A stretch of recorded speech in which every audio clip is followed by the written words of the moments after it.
The Dalai Lama loves you, he loves you, he loves you, without a doubt. What do you think? Who is Allah? I can call Allah Shiva. This system of power will manifest even more strongly. It will show itself even more harshly. Putin is the avatar of Shiva. No one else can become president. No way! It's even written in the Bible. Who are the true prophets, and do they even exist?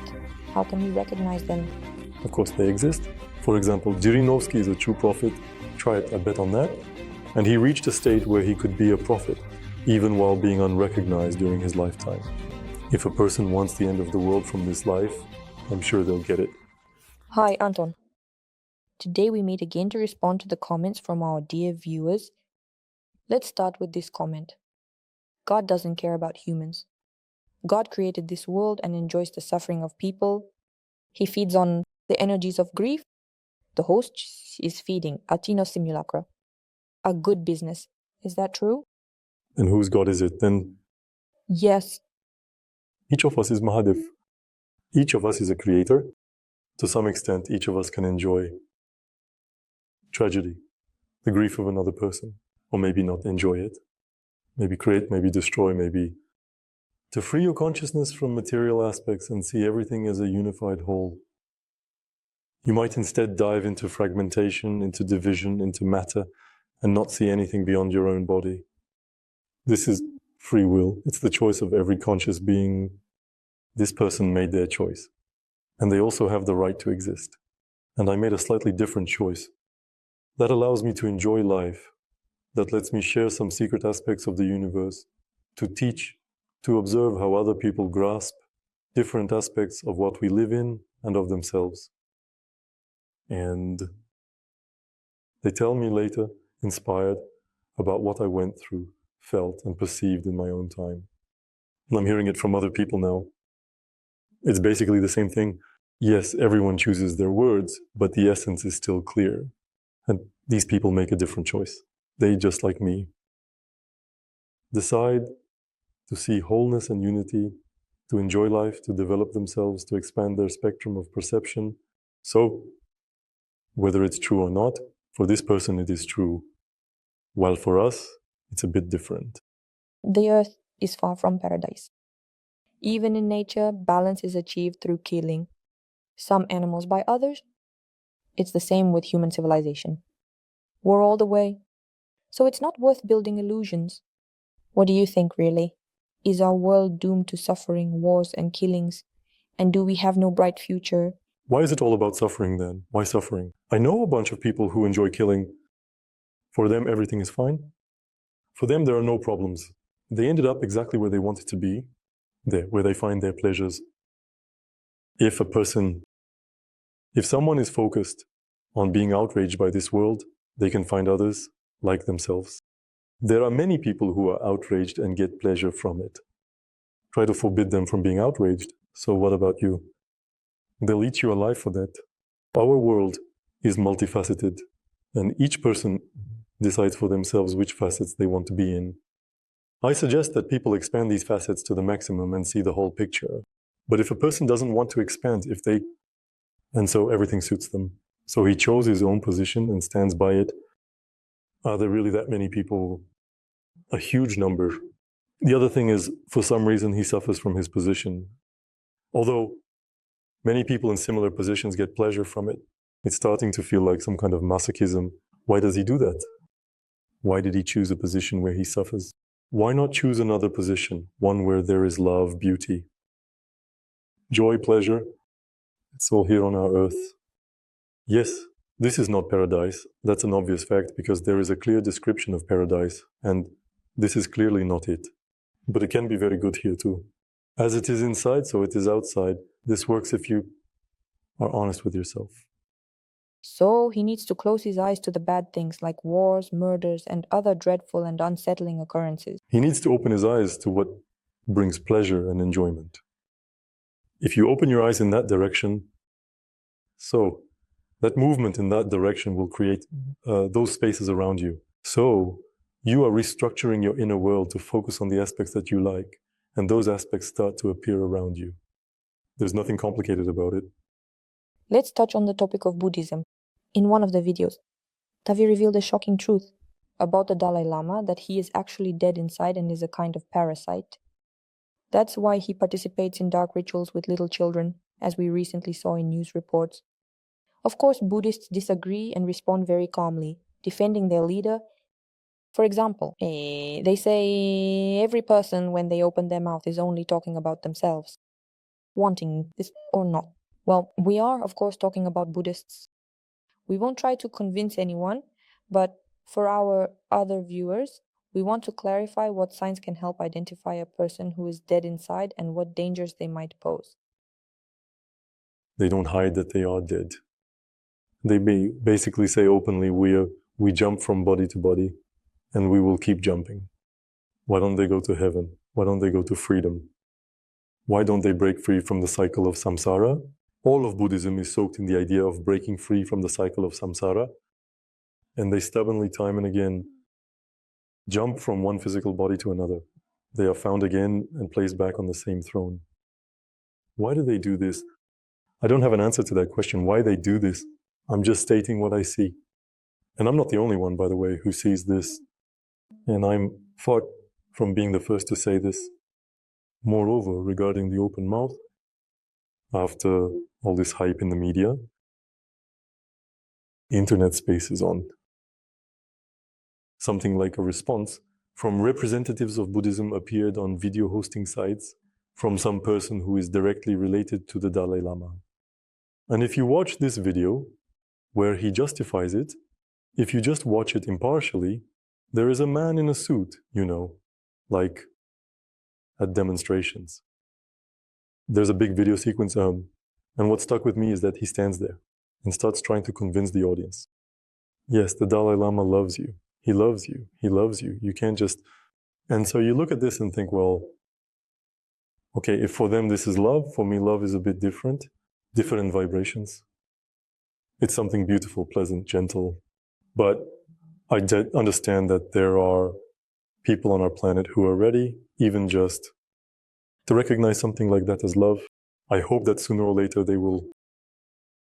such love will get boring, and they will eventually take some practical actions that will lead them to a more expanded perception of the universe, to broader possibilities, to see what is happening here, and preferably without help. Physical organs of sense, but through extrasensory perception. Extrasensory perception, it removes the illusion, the veil of illusion from the eyes. It gives the opportunity to see the world as it truly is, without embellishments or distortions. But at the same time, in this world, there is something wonderful and beautiful. And if you strive for this, if you move in this direction, then you won't need any Dalai Lamas. Everything is in each of them, without exception. Can we say that a dead person is essentially an inorganic being? A comment just came in on that topic.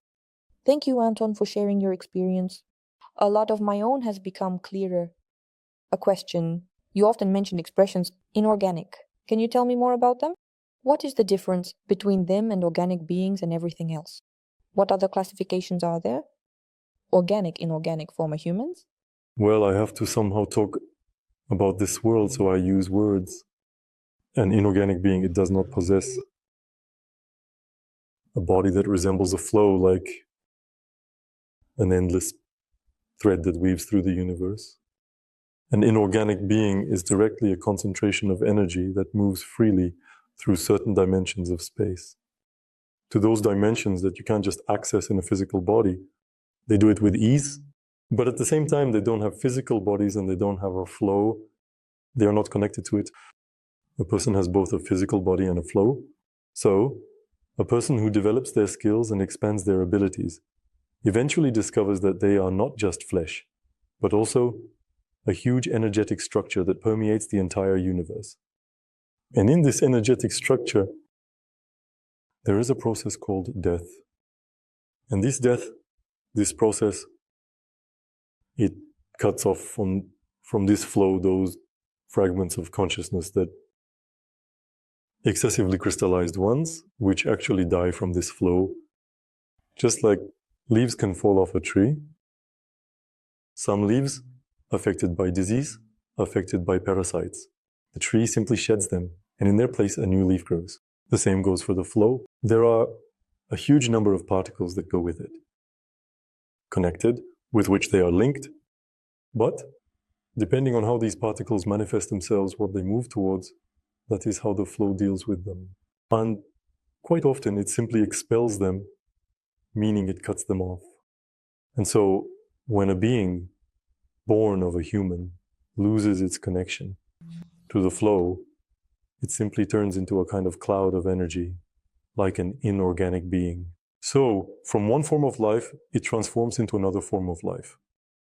If a person is practicing, if a person is training, if a person is preparing for this event, they know what to do so that once they become this cloud, they don't completely dissipate. If a person hasn't done anything about this throughout their life, then this cloud dissipates completely. And all that remains of the person is a tiny black dot, a little crystal of consciousness, so to speak. In most cases, this happens to people who don't practice anything at all. So they compress, the flow rejects them, and they finally spasm into a tiny one. A little black crystal. The people I call dead are precisely those who have already been cut off from the flow. They have no way to return to it, but their mastery allows them to continue their lives, to keep being aware, to keep moving, to keep jumping into physical bodies that are suitable for such interaction. And there are such people, I call them dead, and I'm not the only one who does this. There are others, the CS practices, which plus or minus, they talk about the same thing. And even though we are bringing up this rather sensitive topic again, even though in our world, in our space, this place exists, it is a global issue it doesn't fundamentally change anything for us, because what can fundamentally change for us is only where we are heading. Well, if a person is moving to argue with me, what will change because of that? He can write a comment, an angry comment. He can post these comments in different groups of mine, but what will change in that person's life? Yeah, nothing will change in his life. But if a person spends that time, those resources on self-discovery, or on understanding themselves in reality, most likely, they won't be concerned about these questions at all. It's just a given. It's sunny outside. That's a given. It started to rain outside. It's a given. It's neither good nor bad. Just like the dead, yes, they exist. That's a given. But for those people who have defined their path, who know their intention, this is basically, it might not play any role at all. Our planet is suitable for various forms of life. Our planet is quite multifaceted, and sometimes even very questionable forms of consciousness find their place here. Your videos are very popular among Muslims, but the comments, they're all pretty much like that. Like this one, don't waste your time on nonsense. Only Allah knows everything. What do you think? Who is Allah? Well, in Islam, Allah is the one and only original. This is the causality of everything. In my tradition, that one and only original causality of everything is Shiva. So, in terms of similar meaning, I can refer to Allah as Shiva. Well, for example, one commenter writes that Shiva is not original, that Shiva is a demigod. Well, it all depends on what books that commenter has read. Vedic literature has come to us through many hands, through many copies. That is, through transcriptions, and through the filters of translators. And it's clear that today there's a lot of confusion and chaos there. I gained my knowledge not from books, but from the parampara. So this is when a teacher passes on their knowledge not through books, but through skill. And when a student reaches a certain level of skills, when there's nothing more for them to learn, only then do they have the opportunity to continue this parampara. And not every student becomes, an Ashan. An Ashan is a status. I use these words so that I have a way to talk about it at all. If for a person Shiva is a demigod, fine by me. I have no problem with that. But change yours. System. I simply don't have the capacity to tailor my words for each person. That's why I try to be as accessible as possible in my communication, using the most popular and well-known words. It cost me nothing to say the original out loud instead of Shiva, the primal cause of everything. Ardhanarisora. It doesn't matter. As long as the person understands what I'm talking about. And so if a person is struggling with me over the meaning of a word, well, I guess we won't be able to practice with him because I don't care which words to use. For me, practice is primary. For me, development is primary. For me, skill is primary. Mastery is primary, not words. So let it be a demigod. So what? For me, it doesn't change anything at all. Anyway, I know that the original one is the same, and I am that one unified whole. And if this original one is called Allah, then for God's sake, let it be called Allah. For me, it doesn't change anything either. So who are the demigods then? Personally for you? There are very powerful beings. There are very powerful beings that were originally created that way. In other words, they manifested immediately. The unborn were created. For example, Brahma was created. No one gave birth to him.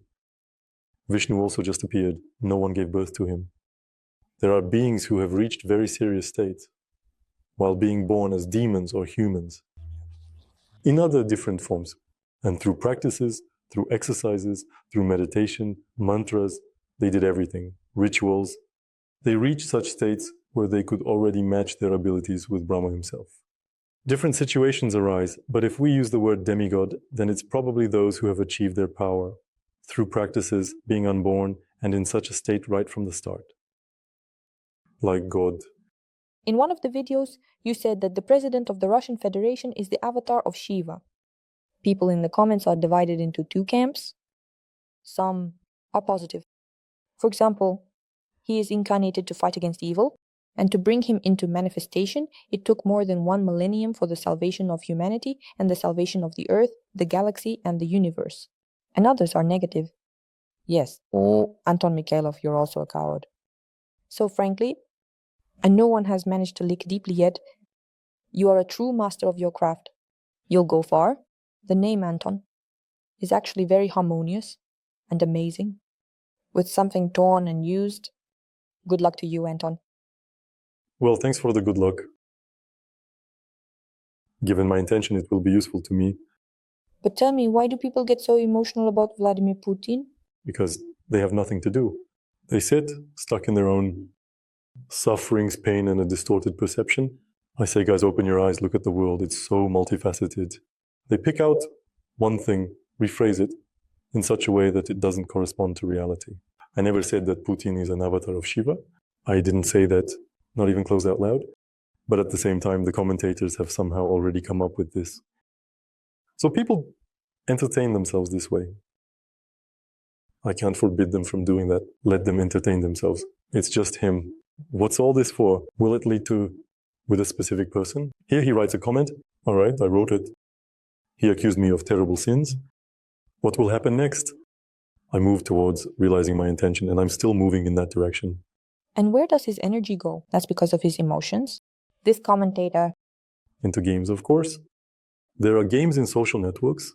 He fed the games with his comment. He has less now. There are more games now. Where we direct our attention, that's where our consciousness flows. The more we get emotional, the more consciousness flows out. I don't collect someone else's consciousness. I'm developing myself. I keep my attention within myself. If a person keeps their attention on social media, then they are feeding that player.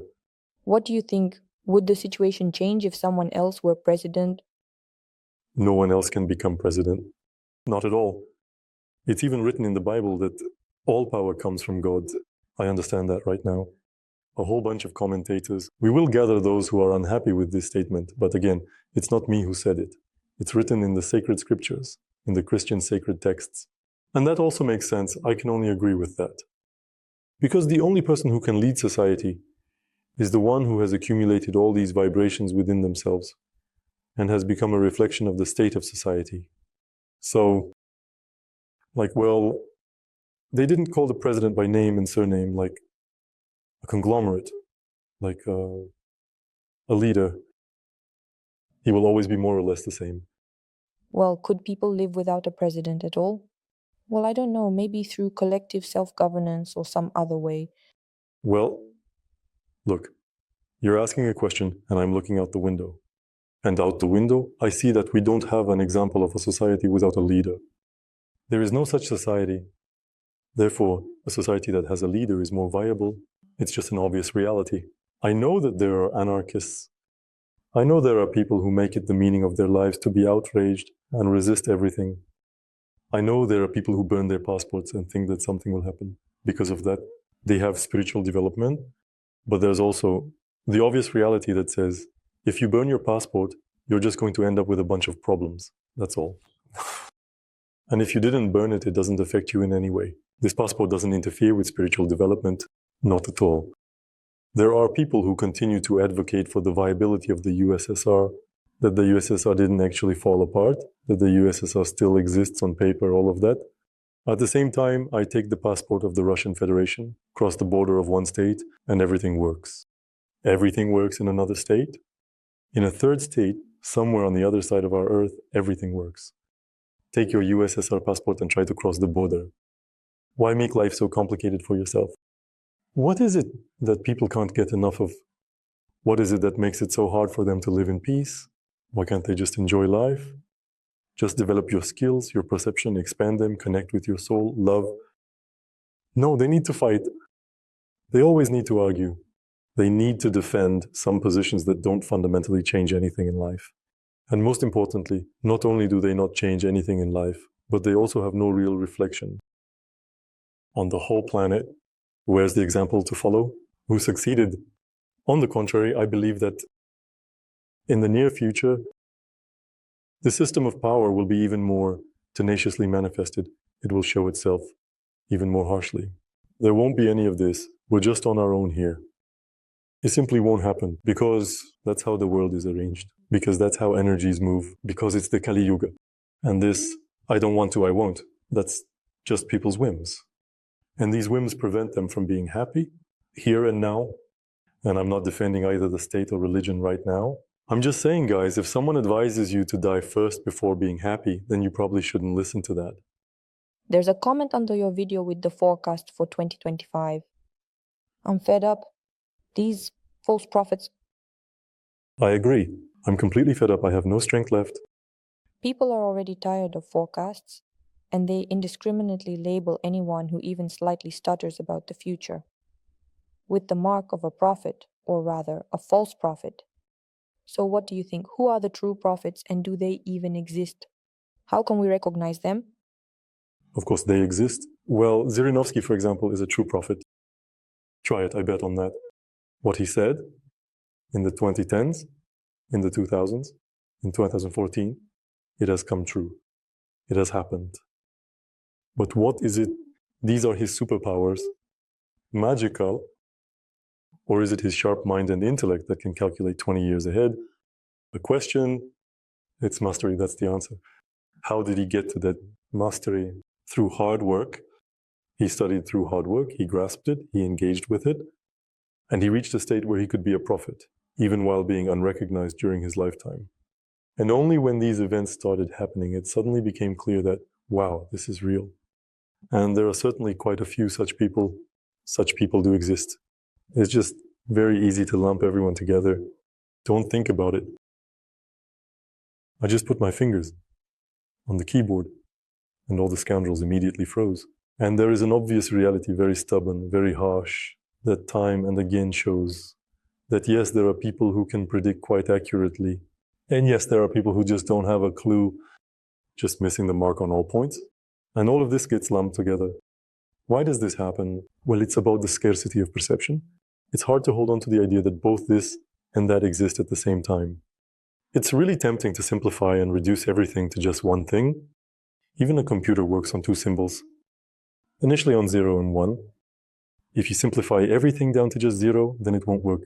And so you shouldn't, in my opinion, it's purely individual to strive for.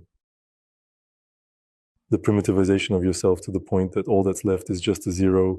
Still, we should try to hold as many facets and aspects of our universe in our perception as possible.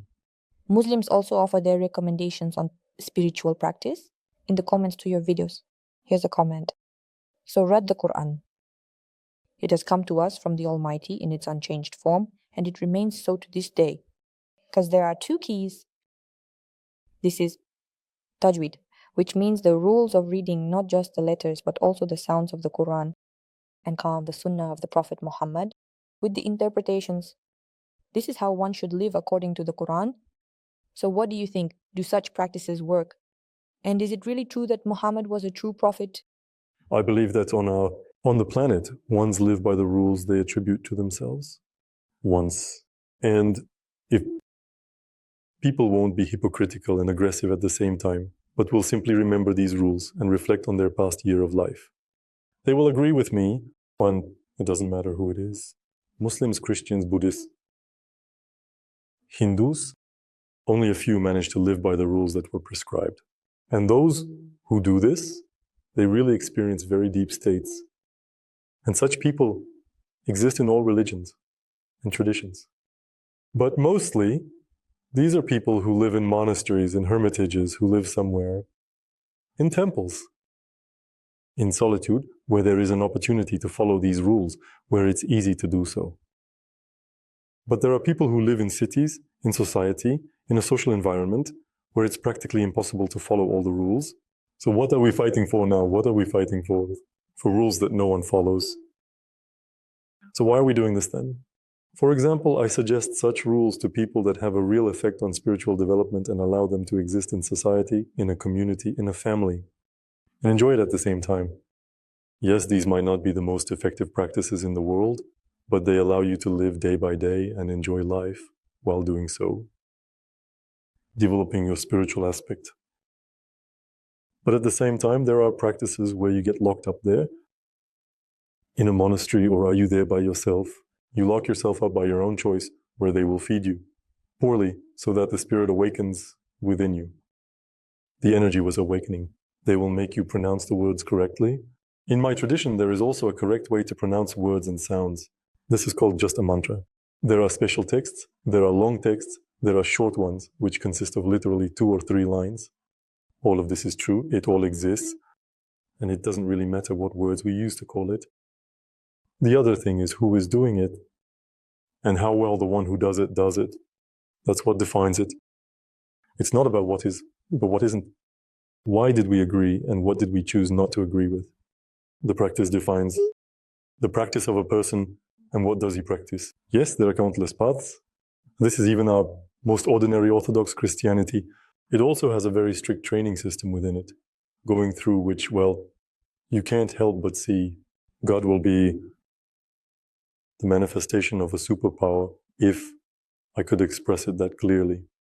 So if a person goes through all these strict conditions, service, in Christianity and Orthodoxy, he will perceive reality as it is. He will just perceive it, and you won't be able to escape from that, not at all. But if you're just doing it for the sake of formality and fighting, or on the internet, well, most likely, nothing in your life will change, except for the negativity that will stick to you. Because what you sow, you will reap. We also found this comment. I reject all dark predictions. Light, love, joy? Do you think it's even possible to change the future with such statements? Or is it just empty noise in the information field? It all depends on the strength of that person's words. If his words have no value, if his words are just empty noise, nothing will change at all. But if that person has strength in their words, that strength fundamentally comes from the fact that you never lie. Never. Well, we can basically stop here. Why bring up any more examples? It's possible. If everyone on the planet synchronizes and does it at the same time. Because each of us is a god, each of us, Mahadev, in different degrees of sleep, in different degrees of illusion, in different degrees of forgetfulness. But each of us is Mahadev. If all Mahadevs say the same thing, it will be inevitable. Again, where's the theory? Where's the practice? Everyone defends his purely individual interests, even if it seems to him that these are interests. Some group, still everyone defends something of their own. And in such fragmentation, you need to have some colossal power in your words for it to actually happen. Happened. In all other cases, it will just be empty noise. Nevertheless, some people are very sensitive to words, especially believing in their power. Here's an example, a comment. Watch your speech because you plan your program with your words. Be careful. So what's better, to relax and not worry about your words, or to stress and control everything you say to make sure it follows some safety or speech rules. What will the first path lead to? And what about the second one? It's best to be sincere. If you're sincere, then why worry about your words manifesting in real situations? If you try to control everything, it will lead you to the grave, because the attempt to control and manage is a constraining process. These are constraining processes. These are spasming processes. These are limiting processes. They even sound like some kind of limitation. And, well, let's be honest, a person makes mistakes. And when you get immersed in rules and orders, and on top of that, you manage to make a mistake, try to break free from those rules and orders later on. Even if you realize that they are wrong, they will still peck at you. It's like a child who had questionable parents who messed with their head and then spends half their life dealing with it. It pulls it out of your head. Although he is well aware that these are bad patterns of behavior, that there is nothing good in them, that his life, constant problems because of these impulses, right? He still goes to a psychologist for years. He still tries to use some techniques. He can't just take it and throw it out of his head. And so, when you start to regulate yourself and confine yourself to rules, fearing something, you end up making things worse for yourself. Therefore, in my opinion, the only possibility is calm, harmonious, and without danger and fear. To live is simply to be sincere about everything, and to say out loud what you truly aspire to, what you really want. For example, I strive for freedom. I don't see any problem in talking about it. I'm not afraid of that. In all times, the worst, meaning the pessimists, buzz around any unexplained events. The end of the world. We will say that good always triumphs over evil. God is within us, and thank God. So, what do you think is better to know about the real end of the world and prepare for it? Or to just throw all those theories out of your head and believe that everything will be fine? I prefer to decide for myself what you want from this life. And as strange as it may sound, I also know very well that each of us is a creator. Each of us is Mahadev, and each of us has the full right to determine what we really want from this life. If a person wants the end of the world from this life, I'm sure they'll get it. It will be small, local, an event that will simply be the end of the world for that person. And there are people who, on the same planet at the same time, will receive pleasure from life, enjoy what surrounds them, and continue to move along the process that is pleasant to them, that makes them happy, towards beauty, towards creation, towards freedom, ultimately. So, on the one hand, a person determines what will happen to him, but on the other hand, shaking the air is not enough for this. It's ultimately actions, deeds that define everything. It's not just I want or I don't want, I can think about this or I can't think about this. Thoughts, for the most part, don't really have any impact. Right now, a person's thoughts mostly have a weak materialization. Here's another comment we have. Anton, aren't you part of the system? If you have Instagram, Telegram, YouTube, you're dependent on this system and the matrix. Either you are part of this matrix yourself, meaning you are one of the programs. Is freedom really here? So please explain how your intention to gain freedom correlates with your activities on the internet. Very simple. This is my path, which I walk with an open heart.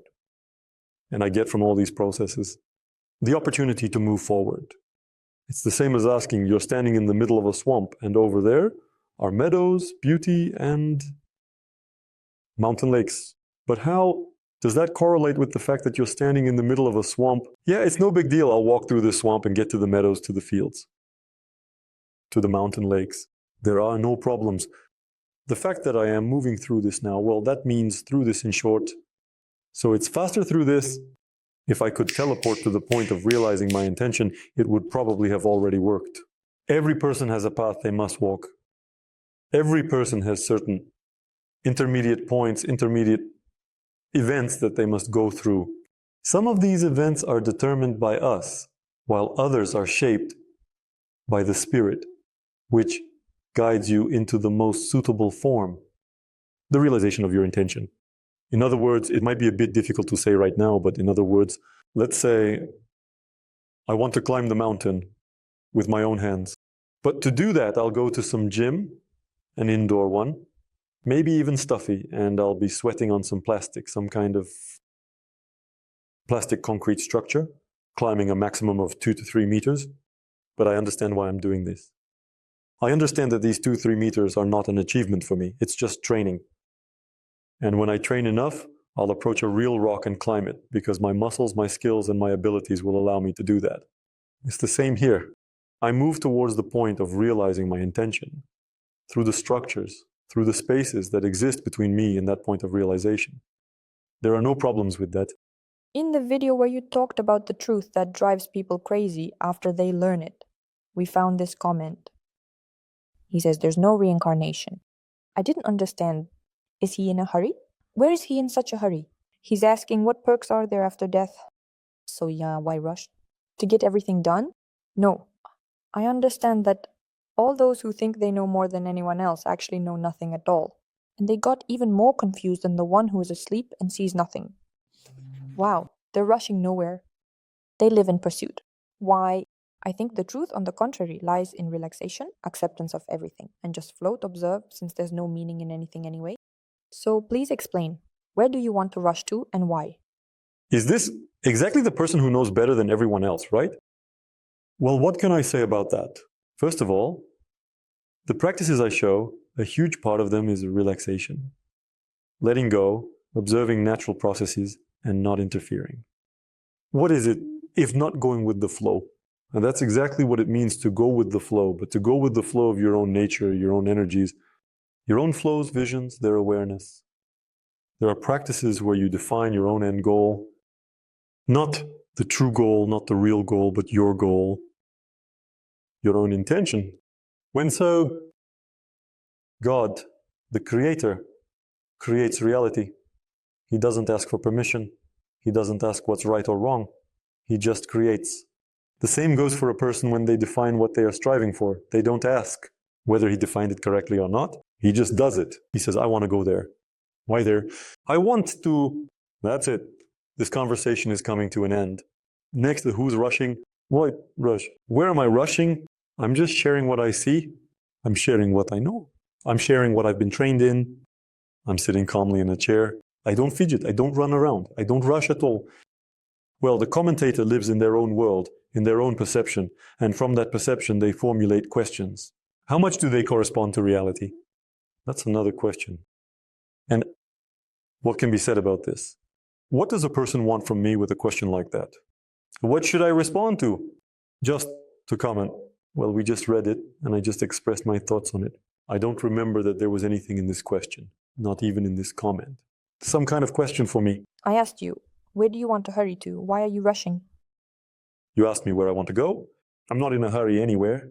I'm moving within my strengths and capabilities. I'm moving towards freedom. I set this goal for myself. Oh, didn't see it anywhere. I don't consider it to be true. I don't consider it to be right. I consider this goal to be my own. This goal resonates with me. And so when I move towards it, I get pleasure and enjoyment out of life. So what is the purpose of you sharing your knowledge? So why don't you just leave and isolate yourself in a cave, like they do? I did that. But it doesn't work that way. I've tried all of that. I tried to suffocate myself with sketches. I tried isolating myself in the mountains. I sat there for a long time, practicing diligently. But none of that works because you can't run away from yourself. And you are that conglomerate of what you have defined for yourself and what you represent. And so when you can balance that, a path opens up for you. What do I represent? I represent myself. A set of needs at the level of the physical body, at the level of the psyche, at the level of energy. And these needs must be met. If you don't meet those needs, if you just wipe your feet on them, you won't get anywhere. You won't leave this place. I saw it firsthand how it works. But if a person has never put themselves in such conditions and dreams of that very cave, yes, I was in that cave, and I'm not the first one to stumble upon these caves in hope. That's exactly why you should hurry up and get out of here. No. Until you satisfy your passions in this world, you won't get anywhere. And these passions, I'm not talking about some kind of debauchery here, but even when you look at a sunset, it's a game, it's beauty, nature, warmth. It's nice beauty. You want to be here, you enjoy being here, that's your passion. So stay here. No one is pushing you away. But then over time, having found yourself in this state, you will say yes. It's all done. It doesn't grab you anymore. And so when the entire material world can no longer catch your attention, that's when you can take a step further beyond the limits of matter. As long as there's still something to enjoy here, enjoy yourself, take pleasure. No one is rushing you anywhere. And skill is everything. To carry all of this in your life in a competent, balanced, and harmonious way is a skill. It's a mastery. It's what I teach, what I instruct, so that you don't suffocate yourself with austerities. Don't force yourself with practices, but do it easily, effortlessly, enjoy it, reap the benefits, and at the same time, continue to improve yourself and move towards your goals. Why do I teach this way? Because I tried to rush, I tried to hurry, and all of this led to breakdowns. And for those people who dream about it, I can recommend that they go and try it, do it. Maybe it will work out. After all, as they say, every rule has its exceptions. During the 9th practice, the film suddenly tore about a meter away from my body. That is, to the windows. The light from outside came to me.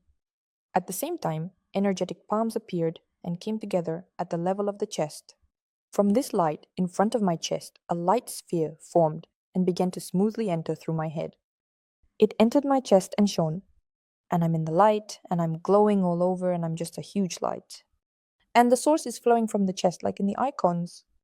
I was just blown away, of course. And of course, the state of unconditional love. In the family, there were a lot of grievances against my husband. I was always yelling at him.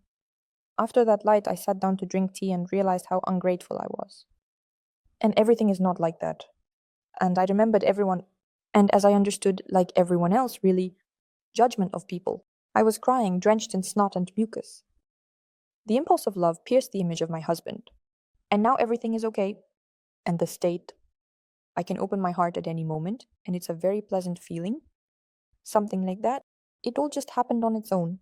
I was just doing the practices that Anton mentioned. Here's what happened to her and why. She was doing the practices, as Anton said. Between the stifas, Sasha. Basically, everything I've described, everything I've talked about, everything I'm encouraging people to experience, to enter into this state, to feel their soul, to realize that you and the soul are one and the same. To feel it, not in pictures, not in icons, but within ourselves, that each of us is like that. Naturally, through such a prism of perception, the world plays in completely different colors. And if she doesn't lose these states, if she continues to cultivate them within herself, then her life will become completely different. This is exactly what I was talking about, a good result, practices. But that's not the only result of the practices. There are many effects. And so when a person experiences these states, the psyche restructures, sees who you were before and who you become after. These are very powerful processes, beautiful processes, and however strange it may sound, but I was just doing what I show. Here's another big text we received from your student with 3 questions that I'm going to read to you now. Anton, a few questions have come up. First, one of your videos on YouTube prompted a very important deep realization. You said that without acceptance, it's impossible to open the heart, and also that the reason for everything happening to me is within me. When I start to deeply realize this thought, I feel my whole body beginning to relax, and even deep, long-held tensions start to fade away. Just the thought of it works magically and meditatively. After that, I finally found it easier to open my heart, and it turns out to stay in this state for a while. It's been interesting to observe myself. After interacting with some people, even if that interaction was pleasant, when I dive into my heart, I feel a pain that wasn't there during the conversation. So I started to feel tightness in the area of my heart, like pain. When I relax, the pain goes away until the next spasm. And here's the question. Interacting with people who aren't practitioners leads me to tighten my heart myself. Or they, in a way, share their own spasms. I'm saying that interacting with some people is inevitable. For example, with relatives. And since this is happening to me as well, in any case, after such interactions, it would be nicer to practice and relax. If they themselves at least felt better, lighter, and had less tension left in them. Is that so? I remember this question. I answered it I answered. And personally, this is a question from mine. Groups where people gather who practice. When a person interacts with another person, then their energies come into contact. If one person is very tense and tight while the other is quick and fiery, then the tense person will start to relax and open up, while the fiery one will, in that moment, start to dim. So they will occupy. There is some common point, like in space. The Lagrange point is called when several objects revolve around some invisible area where their masses align. And when a practitioner, with their own mobility, energy, and state, enters a space where people have less expressed mobility, then through their own state, they elevate. It accelerates the state of other people. You just have to work with it. There's nothing you can do about it. Another thing is that there was a formulation of rejection raised there. When a person rejects something, then if he sees it in another person, he can become very stuck in his own spasm, and it will no longer be the influence of another person. This will already be his inner world, his reaction. It's easy to open your heart in comfortable conditions, especially if you've already trained yourself to do it. When nothing irritates you, nothing distracts you. You're sitting there, feeling great. Everything's fine. There, the birds are singing, the sun is shining. But if there's still some kind of falseness, some rejection within you that hasn't yet surfaced in the external space, then it's unnoticed by you. But if you encounter a bearer of what you reject, that's where your state can start to slip away, independent of the other person. So it turns out we have two processes. The first one is when you simply synchronize. And here you can draw an analogy. Here I have a warm hand and let's say a cold piece of metal. So I took the cold piece of metal with my warm hand and my hand cools down while the metal heats up. And somewhere in the middle will stop. But since my hand is alive and the metal isn't, my hand will start to warm up again. And for it, these are just minor losses. The same thing happens when a practitioner finds themselves in a community of people with constricted energy. Yes, they will feel a bit drained. They will tighten up a little. But if he maintains his harmony, calmness, doesn't rush or fidget, and can keep his attention on his heart, he will still quickly return to his state. But if a person still has some kind of rejection or aversion, then the practitioner will start to constrict themselves quickly without the involvement of other people. Accordingly, if a person is aware, if they are emotionally stable at that moment, they will see this and they can reconsider some kind of relationship in terms of taking this rejection and still allowing reality to be as she is, not as he wants to see her. It's a topic of conversation that can be had with someone who has experienced these states, which will not just help them understand me, that will hear my words in their experience. And I'm just emphasizing that, look, pay attention to this. You had an event, pay attention to these aspects. But a person needs to practice. They should at least touch it with their energy, with their perception. And then everything I talk about is just like additional steps, ladders that help you climb higher and higher. If a person hasn't experienced this yet, I would recommend that they not just listen to me shaking the air here, but actually take some practical actions. And to get closer to your soul, not to the speakers, yes, of the device he's listening to me on, but specifically to his soul, putting the outside world on pause. And so when a person does this once, does it twice, does it 3 times, they start to get results. He starts to catch some aspects. He immerses himself in all of this. He experiences these states, and then he asks the question, how can I enhance them? And how do you not fall out of them? And how do you hold on to them? And how can they be manifested, for example, on a strict scale? And I have those answers. I give them, I've already given them, and I will keep giving them. But without personal experience, it can sometimes be very difficult to hear what I'm saying. And there are people in this group who, for some reason, after a few months, half a year, they experience these states and write to me. Something along the lines of, now I understand you, although before that I always agreed with you and did as you said. But only by experiencing these states does a person become enlightened. That veil goes away. The imagination about it fades. And instead of imagination and ideas, real experience emerges. What it's really like when it's truly yours. And these are things that can't be compared to anything else. And so the previous question about experiencing this state, like in an icon, I actually didn't use those words at all. But the person used those words, and I said, yes, basically, I agree with that formulation. And when a person says, yes, I can open and close my heart, but then they notice some nuances. And right now, well, I've actually already answered that question to that person. Right now, I'm answering in the studio to a large audience so that everyone has the opportunity to move in this direction in one way or another. But the person who received this answer will now move into these processes much more effectively and quickly because the emphasis set at key moments. And if she is a practitioner, for example, if she tries to hide from people, that would be an incorrect process because you can't hide from yourself. And if she finds within herself, through people, some unprocessed aspects and quickly works through them, then at some point, it won't matter at all who the people around her are. Her state will be unshakable. All right, let's go ahead and tackle the second question from the same person. When you manage to stay in a state of an open heart, it feels like blissful euphoria. At the same time, my productivity decreases. The inner rhythm seems to slow down. That's probably to be expected. But I've also noticed that in this state, the amount of sexual energy noticeably decreases. Why does this happen? What else do you need from this world when you can embrace your soul? Nothing.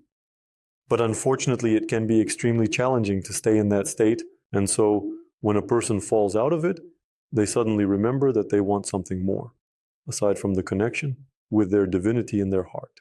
But when that connection is active, when it's obvious, when it's manifested, yes, what else can you want in that state? Everything there is so whole, everything is in abundance, in excess. There are such feelings that make you want something else. At that moment, it's extremely problematic. That's right. She's writing and definitely wanting sex, wanting another person, a man, a woman. Why, if you're connected with your soul, are you connected? I don't know how it will be. At the banquet, you'll be offered to chew on raw potatoes. Naturally, you won't want that. But when you're hungry, raw potatoes will feel like a blessing to you. And so when a person is in this state with an open heart, when they experience these feelings, they don't need anything else. And that's normal. That's how it should be. We enter this space, ideally, and ideally we remain. And mostly people who have fully immersed themselves in it find that the outside world loses any value at all. As the practitioner rightly wrote, you fall out of that state, and suddenly it turns out that you want something that isn't connected to your heart. But at the same time, you clearly see that these needs have really withered, and they no longer become such an important aspect for you as they were before. That's normal too. The more a person opens their heart, the less important their physical desires become, let's say. Accordingly, the more closed the heart is, the more passionate a person becomes. The crazier they are in their passions, the more dangerous it is.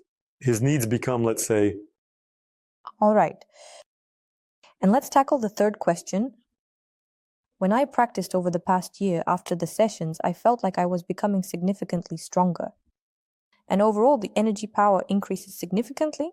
Now, while doing the practices from the second course, I have this feeling that there are plenty of resources and energy in the gates, centers, and so on, but I can hold too little due to low capacity. As far as I understand, spasms and a rejection of the world, people, and situations hinder the increase in capacity. If I can manage this, then further, by setting an intention and repeatedly practicing the gates, the centers in the joints, the whirl, and so on, will the energy conductivity increase? Or is that not enough? It will increase, but it can happen faster. At this moment, the practitioner has simply hit the limits of their physical body's capabilities. All these energies, in one way or another, pass through the physical, through the flesh, and the flesh may not be able to handle such flows of energy. In the near future, I will be demonstrating practices where we will directly work through physicality. And there it will be clear. Everything is visible. Right now, we mainly practice through meditations, and it doesn't become that obvious.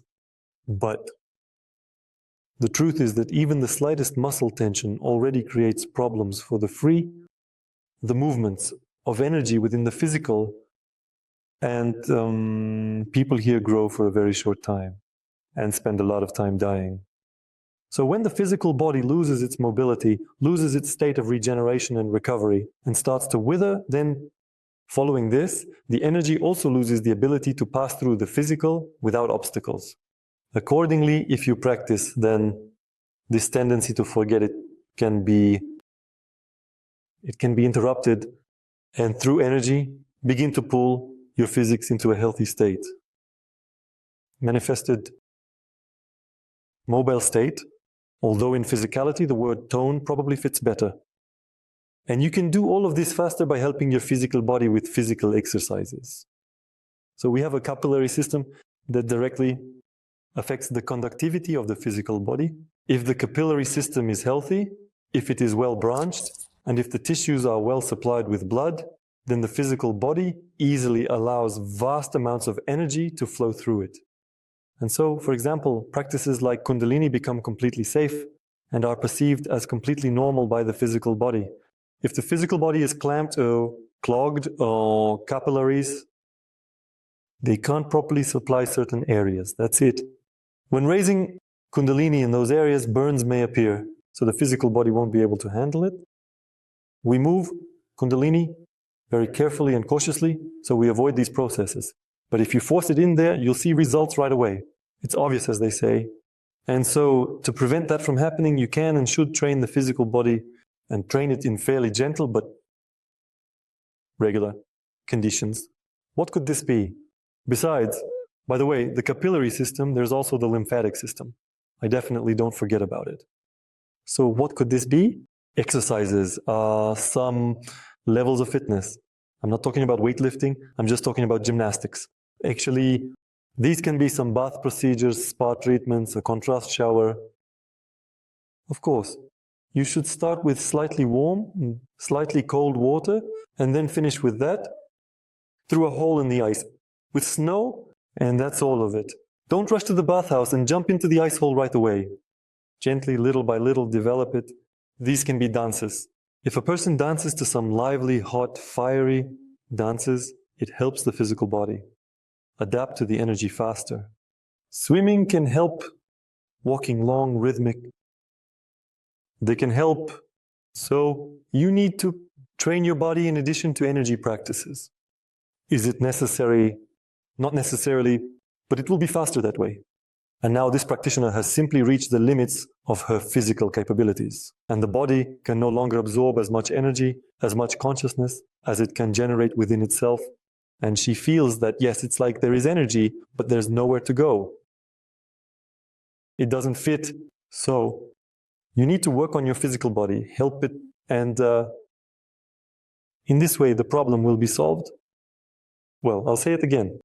It's not essential. You can continue practicing energy work, do the exercises that she actually listed, and her level will still rise. It's really up to each person's preference, whatever is easier for them, who's in a hurry, who still has all eternity. Ahead. There's also this message in the students' chat. I started taking the course on the power of consciousness at an extraordinary speed. Today was the 4th practice on the 7 centers. I won't describe everything in detail. There were plenty of sensations. I want to describe the strongest ones. When I brought both centers together into one, starting from the 6th, it felt like heavy steel balls were connecting. And I started to shake in the full sense of the word. It felt like they were bringing in the current. It was pulling my whole body. My head suddenly became heavy, like it was filled up. It started to buzz. My body got cold and was twitching in convulsions. It lasted a maximum of 5 minutes. But very strange new sensations. I'm doing the practice for the first time today. It's so interesting how the body twitches, but there was no sensation in the body itself. Only my wrists were warm. It felt like the rest of the body wasn't there. So this is what happened to her and what these centers are. So it didn't happen, but it's obvious that the person immediately started practicing the 2nd course, and his physical state, his psyche was, so to speak, not ready for all of this. because the second course is more intense, deeper, and more transformative. There are specific tasks set there. The first course is about looking at this, looking at that, getting to know those energies, getting to know these energies. So it's more versatile, like a general education school, a little bit of everything. And the second course is like an institute, highly specialized, focused clearly on the topic. The person immediately went to the institute. Naturally, there will be such reactions. Naturally, his body is confused. It wasn't ready for such events because people don't use their energy in everyday life at such a level. In everyday life, a person probably uses their energy at about 20-30%, and that's it. And here I immediately went full throttle to the limits of my abilities.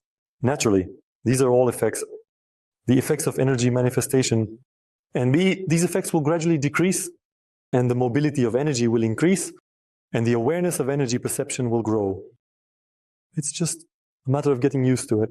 How to jump into an icy hole. First time in your life, yes, over time it will be enjoyable, and this will be beneficial. But the first time, it will probably be an extremely fascinating reaction. So, from all of you. And that's normal. That's completely normal. So, yes, you can take the second course without going through the first one. But if we talk about the system through which I received this knowledge, it is better to go sequentially. It's calmer that way. Recently, we gave your practice on finding energy centers in the body for free to people, which benefits a person with regular practice. An increased level of energy improves health and opens up new abilities. But we started getting such feedback. Thank you. I passed out. I fell asleep. That's why some people pass out during this practice. This practice is not a beginner's one. This practice implies that a person has already had some experience getting to know their own energy. If a person did not have such experience, if the practices he was engaged in were greater, about imagination and fantasy, he gets this effect, where his perception gets overloaded and he falls asleep. There's nothing bad about this effect. On the contrary, such a short sleep is extremely useful, It's pleasant for the physical body. The physical body can reboot and even heal by a certain percentage. And over time, by the 3rd, 5th, or 10th time, everything will start to work out. You will already have the opportunity to see and feel these processes within yourself. In general, the course starts with finding energy at the tips of the fingers and hands. This overwhelming majority of people can do it without passing out. And so little by little, a person trains, moving on to increasingly complex processes. Energy centers are still a certain step, a certain level. And basically, there's no problem starting at this level. But yes, the effects can be a bit ambiguous. At first, and I've seen this many times, and while I was training myself, and when I was training people, and when I was training with the teacher, constantly, someone would fall asleep and settle in, snoring and even falling off their chair. That's normal. Don't expect to master all of its skills and capabilities right away. Yes, some people are good at one process while others are good at another process. Some just fall asleep in their chair, that's all. But in general, the thing here is... Just a few times. Yes, the point here is that you need to be less demanding of yourself, so to speak.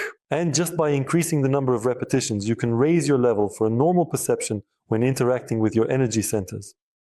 There were comments like that. Thank you. I've done so many practices for opening chakras, but this is just wow. I accept with gratitude. Thank you, Anton, for the wonderful practice. Gratitude from the heart for the gift. And there are a lot of such grateful comments. But there was a question. I'm not quite clear on this. If the energy center is outside the body, then what energizes that center?